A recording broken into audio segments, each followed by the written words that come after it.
A cor da cultura. Uma parceria. Petrobras. CEPIR, MEC, Fundação Cultural Palmares, Cidan, TV Globo e Canal Futura.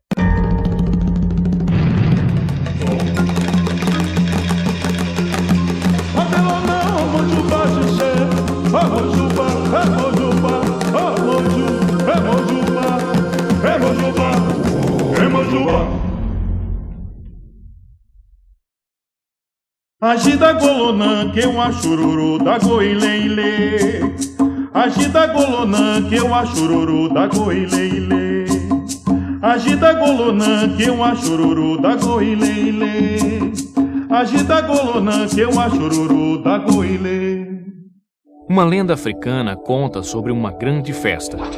Estavam todos lá: Oxum, Iemanjá, Oxalá, Xangô, Oxóssi, Ossan, Obá, Logum-Dedé, Yansan, Nanã, Ogum, Oxumaré. Todos os orixás. Todos menos um: Omolu. Omolu ficou do lado de fora com vergonha das marcas que a varíola lhe deixara no rosto. Ao saber disso, Ogum correu até a floresta e teceu uma roupa de palha, ou filá, para que seu irmão entrasse na festa. Omolu entrou, mas ninguém quis dançar com ele. Mesmo estando cobertas, suas feridas causavam repulsa aos convidados. Mas a corajosa Yansan o chamou para uma dança. Mas Yansan era o orixá dos ventos, e mesmo sem querer, mandou a roupa de Omolu pelos ares. Só que debaixo do filá estava um homem lindo, sem defeito algum. Ao ver a beleza de Omolu, os orixás femininos suspiraram e os orixás masculinos ficaram com inveja. Omolu ofereceu a Yansan uma recompensa, mas daquele dia em diante passou a dançar sempre sozinho nas festas. Omolu era um velho conhecido dos africanos. Somente após sua chegada ao Brasil, eles tomaram conhecimento de São Lázaro, cuja história é contada no Evangelho de São Lucas. As histórias de São Lázaro e Omolu guardam semelhanças. Os dois sofriam com a solidão porque tinham o corpo marcado por feridas. E apesar das aparências, indicavam o caminho do bem e da verdade. Assim como Lázaro e Omolu, diversos santos católicos são comparados a orixás africanos, mesmo que essa correspondência varie bastante de região para região. A luta para o africano e o descendente do africano de manter a sua própria tradição religiosa. Então aí ele vai ter, vão acontecer várias estratégias de sobrevivência. Uma das estratégias seria a convivência com a religião católica. Então você tem dentro das irmandades, você tem toda uma situação de convivência com os santos católicos, mas de alguma forma os cultos aos ancestrais africanos continuam sendo feitos. E de outro lado, o candomblé, ou a chamada macumba, que é uma tradição mais carioca e paulista, e a gente vai ter o Xangô também, que é o equivalente do candomblé, no Recife, e a gente vai ter a Casa das Minas no Maranhão, que é mais jeje. Enfim, então a gente vai ter essas diversas tradições que vão lutar contra a polícia, lutar contra o Estado, vão negociar para poderem sobreviver e poderem manter os seus cultos, né? O sincretismo, os santos católicos, não foi perguntado aos nossos ancestrais, aos nossos mais velhos, aos escravos que aqui chegaram, se eles queriam serem católicos, né? Foi imposto a eles, né? E essa prática depois foi passada para os seus filhos, seus netos, sem muita explicação, né? Você vê que Santa Bárbara é sincretizada com Yansan, né? Com certeza acredito que Santa Bárbara seja um ser também iluminado, mas com certeza não é Oiá, não é Yansan, né? Eu até brinco, às vezes eu não sei se Santa Bárbara era filha de Yansan, porque Yansan tem mais de 4.000 anos antes de Cristo, e Oiá muito menos de 2.000, né? Então uma coisa não é a outra, são duas culturas diferentes. É preciso que se entenda isso. E nós deixamos de ser colônia, né? Então, se nós continuamos com o sincretismo, nós continuamos colonizados, continuamos escravos de uma outra cultura. E nós não precisamos disso. Por isso que eu digo que a gente tem que pensar bem, procurar as raízes, as bases da nossa religião, para saber que nós não precisamos nos encostar em outras, para mostrar veracidade nem seriedade. As outras religiões têm as suas essências, nós temos as nossas. Então nós já sabemos que é o nosso Deus principal, que são nossos orixás, que é o nosso protetor, entendeu? A essência de cada obrigação que é feita, o que nosso corpo representa para toda essa crença que nós temos. Quando a gente fala cultura afro, é muito amplo, né? Talvez o termo afro já não dê conta de definir a diversidade dessas influências todas. E isso aparece principalmente a partir da década de 20, com a criação das escolas de samba. A cultura negra ganha um grande impacto no Rio de Janeiro e a partir daí no Brasil todo. Essa importância do carnaval, da presença das baianas, né, inclusive que vão ser as figuras, o mestre-sala, a porta-bandeira que vem do cordão, são assimilados, enfim. Então, isso é uma parte, vamos dizer, do divertimento. Desde o século XIX, quando nós observamos as manifestações culturais ou a produção cultural negra, não há uma linha rígida que separa o mundo sagrado do mundo do profano, né? Há uma linha tênue. Todas as manifestações religiosas assim o demonstram. Todas as manifestações de rua, né, como o samba, por exemplo, desde o século XIX, revela essa linha tênue. O que era uma escola de samba? Era um pequeno agrupamento com quase 100 instrumentos de percussão. Tinha violão, e saía. Todo mundo sabe que o carnaval não é negro, né? O carnaval é europeu. Essa manifestação de carnaval foi, eu considero que foi negrificada. Era uma coisa para ser dos grandes salões, os cursos. O que eram os cursos? Nos cursos não tinha. Se hoje está difícil ter um negro ter um carro, naquela época não tinha mesmo. Logo no início dos carros, eram os ricos que faziam as coisas, né? Saíam em carreata, todo mundo fantasiado, não sei o quê. Aquilo era uma tentativa de reproduzir o carnaval europeu. Só que o Brasil é uma maravilha. Os caras viram e, bom, vamos sair na nossa também. Antes tinha os trios, tinha os afoxés, depois se criou pequenos grupos de samba, né? Tem uma frase que eu sempre falo, é que quem tocava pro santo, tocava pro samba. Nas casas lá da Praça 11, aqui no Rio de Janeiro, tinha realmente 3 ambientes. Tinha um ambiente europeu, né, tocando polcas e coisas. No meio rolava uma coisa mais negra e no fundo o batuque mesmo, com coisa com influência. Agora, quem é que tocava nessas coisas de batuque, era o mesmo excluído que tocava nos terreiros. Porque uma coisa e a outra também era proibida. Entendeu? Se se encontrasse um cara com um surdo, um instrumento de percussão, o instrumento de percussão era furado e o cara era preso, coisa e tal, né, ameaçado. Um candomblé, para poder funcionar, tinha que ter registro na polícia. Os ritmos do culto, seja ele aí já Congo, Angola ou Queto, do Rio de Janeiro, porque o Jeje estava lá pro norte, né?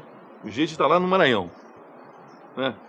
Então, esses toques, essas coisas, foram se incorporando na bateria, aquela pequena bateria que estava se formando. Cada escola de samba tinha as suas cores, uma cor de um orixá. Olha a ligação.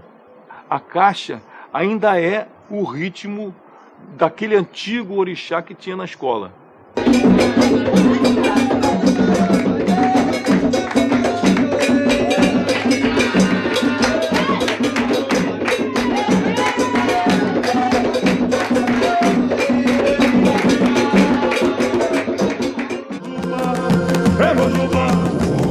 Mojubá, é Mojubá, é Mojubá. De um escrito apócrifo cristão, surgiu uma das maiores festas afro-brasileiras.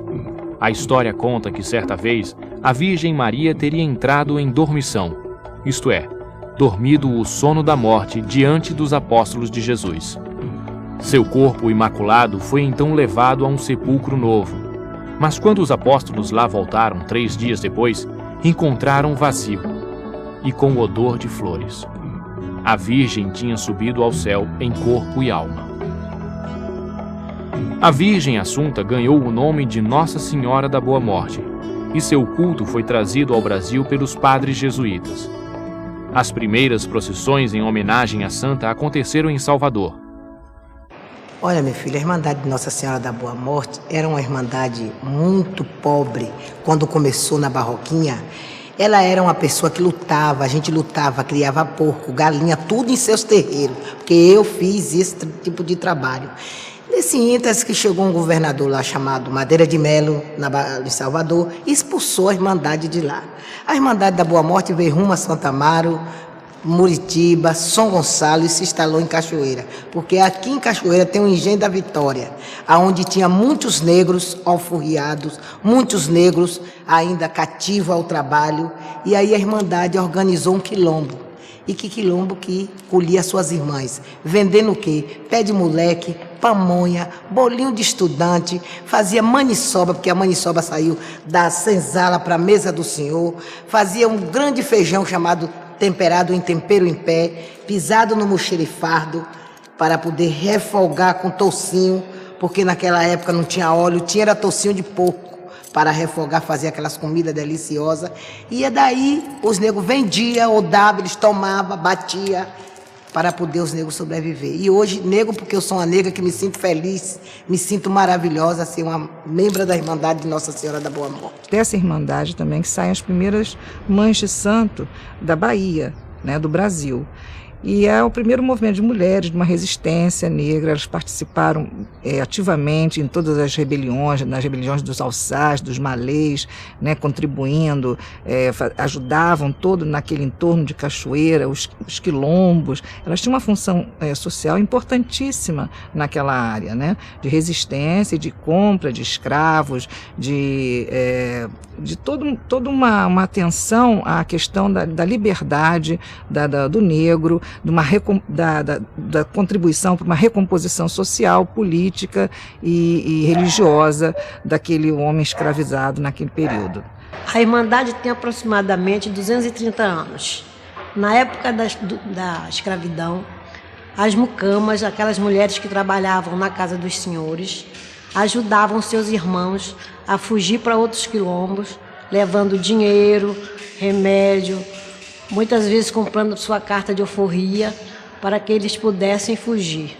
A Irmandade é uma irmandade só de mulheres, reconhecida por todas as Américas como um dos primeiros movimentos abolicionistas de mulheres. O negro, naquela época, era o objeto, porque ele poderia ser vendido, emprestado, alugado, né? Então, na verdade, elas queriam acabar com isso, queriam libertar o negro de uma forma total, então buscando a condição de comprar a carta de alforria. Mas o movimento de carta de alforria não fazia só a Irmandade da Boa Morte. Os movimentos abolicionistas focados na Bahia era por busca disso, busca da libertação, a busca da carta. A carta de alforria era o motivo de todos os movimentos, era a busca pela liberdade racial. E a única forma que o negro tinha que se apresentar como livre era com essa carta. Na época, os negros eram tudo o quê? Do culto afro. Eles cultuavam os seus deuses na senzala. Dali na senzala ele tinha os seus trabalhos, os seus orixás, que é os ancestrais.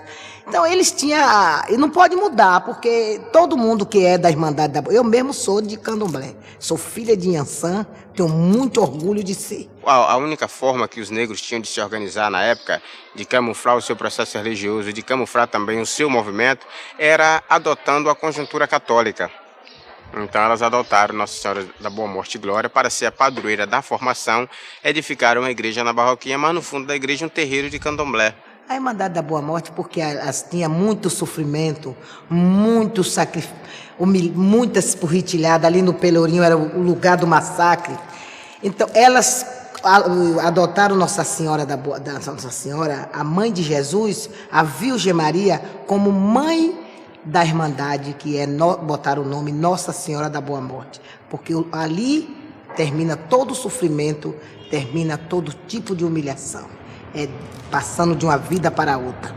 Na Irmandade da Boa Morte, nós só cultuamos Maria, na sua dormição e ressurreição. Então, mês de agosto, aqui nessa capela, só tem Maria, né? A Igreja Católica, com missas, comunhão, né? Procissões. Agora, após a festa, cada qual nas suas casas, aí elas fazem sim o seu culto aos seus orixás. No dia 13 é o anúncio da morte de Nossa Senhora, né? Todos aí começam a venerar Maria na sua morte, na sua dormição. Então, quando se imaginavam que ela estava morta, então todos começam a fazer uma ceia. A ceia significa o jejum, o fortalecimento da alma e a busca espiritual. Bem, nesse dia é feito um cortejo pelas cidades com Nossa Senhora adormecida pelas ruas da cidade, onde as irmãs estão todas vestidas de branco, com singelas contas do candomblé. Olha aí a presença do cicletismo, né? Pronto, no outro dia se vela o corpo de Nossa Senhora, fazendo o que a gente pode dizer uma espécie de velório. O apelo que eu faço, gente, é que essa Irmandade seja valorizada, mas não seja só no seu período festivo, mas que essas irmãs sejam olhadas com uma visão de mais carinho, de mais atenção, né? Para que esse patrimônio vivo não se acabe como muitos que já se acabaram na Bahia. Essa Irmandade é muito importante, porque estamos aqui lutando sempre, né? Resistindo para mostrar as nossas origens. Louvando a Maria, o povo fiel, a voz repetia de São Gabriel. Ave, ave, ave Maria, ave, ave, ave Maria. Se unir, preservar, cultuar aquela hierarquia que vem de 228 anos. Axé. Axé.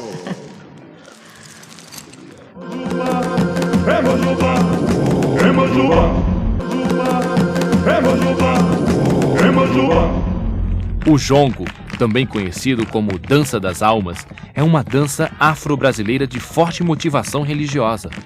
Seus cânticos, chamados pontos, como na Umbanda, têm letras que só são compreendidas pelos iniciados.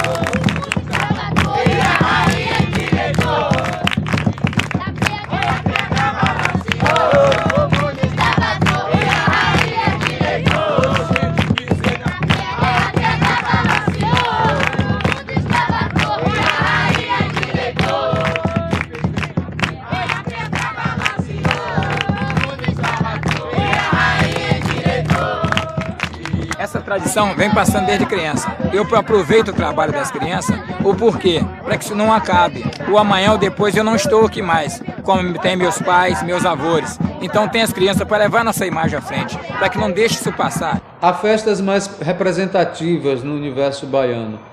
A festa do Senhor do Bonfim, a festa de Iemanjá, né, e a festa de Santa Bárbara. São três festas distintas, mas com grandes multidões. A festa do Senhor do Bonfim, também conhecida como a Lavagem do Bonfim, ocorre desde o século XVIII, às segundas quintas-feiras do mês de janeiro, né? É uma festa que no século XIX já chamava atenção pela participação de brancos e negros, porque há uma longa caminhada até a igreja do Senhor do Bonfim, quando nas escadarias da igreja as baianas, senhoras do candomblé, lavam com água de cheiro as escadarias da igreja. A segunda festa é uma festa muito mais de origem afro-brasileira, que é a festa de Iemanjá, que ocorre no dia 2 de fevereiro, quando milhares de pessoas no bairro do Rio Vermelho se deslocam à praia para fazer oferendas à Rainha do Mar. A terceira festa de maior popularização é a festa de Santa Bárbara, também uma festa afro-católica, porque Santa Bárbara é relacionada no sincretismo afro-religioso com Oiá, ou também a orixá Iansã. Inicialmente, há dentro da igreja uma missa a Santa Bárbara e durante a missa ocorre transe de pessoas do mundo dos candomblés. Posteriormente, há uma procissão pelas ruas, quando no final da procissão, já no mercado de Santa Bárbara, se oferece um grande caruru a toda aquela multidão. Então, Santa Bárbara, ela é a deusa dos raios e dos trovões. E essa festa de Santa Bárbara, que para São Félix, para mim de uma maneira particular, é muito importante, porque nós podemos ir até ela, fazer os nossos pedidos, pedir paz, pedir assim muita prosperidade, pedir a união, todo e qualquer pedido, feito com muita fé, com certeza ele é aceito. E essas flores, essa água, são depositadas na escadaria da igreja de Santa Bárbara, e enquanto você joga água, você vai fazendo seus pedidos com muita fé para que tudo aconteça. Muitos romeiros de todas as cidades, vem gente de Pau de Arara, é muito linda, essa ladeira fica mais bonita no dia 4 de dezembro. Vem as filhas de santos já com a roupa, né, característica do orixá, batucam o dia todo e recebem a entidade. As pessoas da comunidade se misturam e também brincam. Tem a parte séria e tem a parte que o pessoal vai brincar com samba de roda, né? Que acontece também aí, samba de roda e outras atrações mais.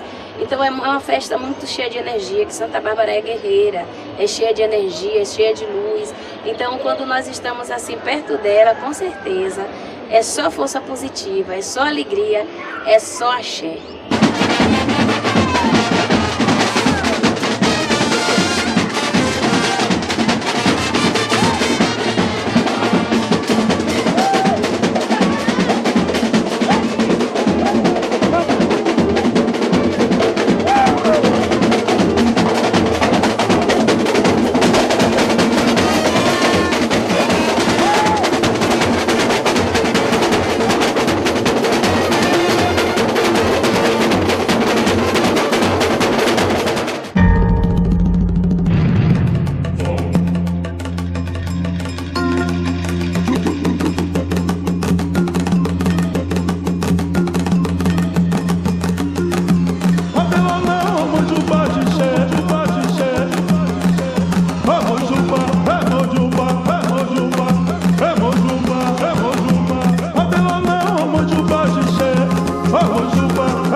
Uma parceria.